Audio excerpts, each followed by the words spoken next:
Also is a way to identify that this is a guide dog. It shows that this dog was trained by an accredited guide dog school. It's proof for the general population when you go into places that this dog is a trained guide dog from an accredited establishment. So it's a way to identify the dog as well. There's so many people out there now that want to bring their dogs in, and they try to sneak their dogs into different places, and this is just one way for us, not only for the dog to be able to guide, of course, because that's the way the dog is helping guide the blind person, but it's a way to identify that the dog came from an accredited school, that it was raised, brought up, and trained by a business, by an establishment that strictly trains these dogs and gets them conditioned to be able to go into these public places.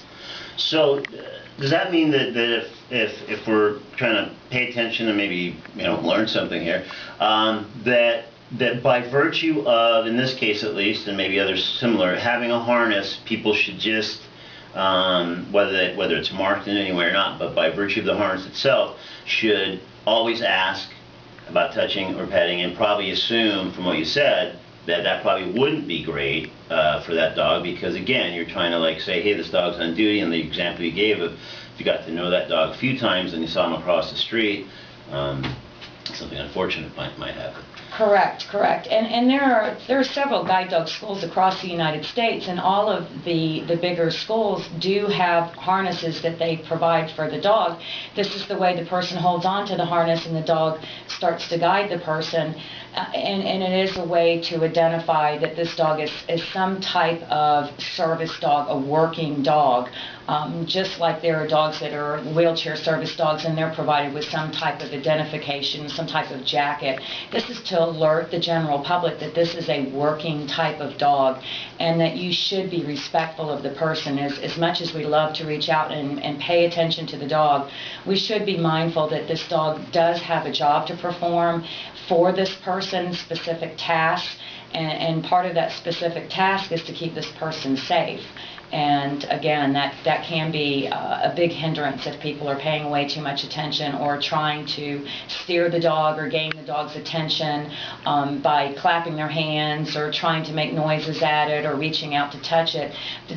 Because of the dog's social status, because you want to take it in public, the dog naturally will look or try to pay attention.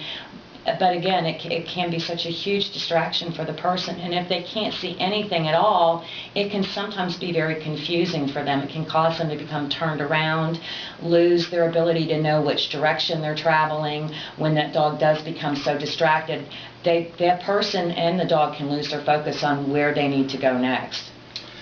Okay, well, so I think we have a pretty good handle on what to do and what not to do in those situations. Maybe we can circle around to discussing just some sort of more fundamental aspects of Southeastern guide dogs, sort of by the numbers, as it were. I mean, you just mentioned a moment ago that other schools across the country. I mean, how rarefied is Southeastern guide dogs? I mean, I don't get the sense there's a lot of this particular kind of schools, at least in this part of the country. Correct. We are the only school located in the southeastern part of the United States.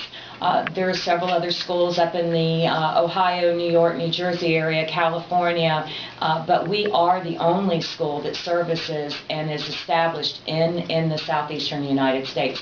So it is a rarity, a rare career to be in.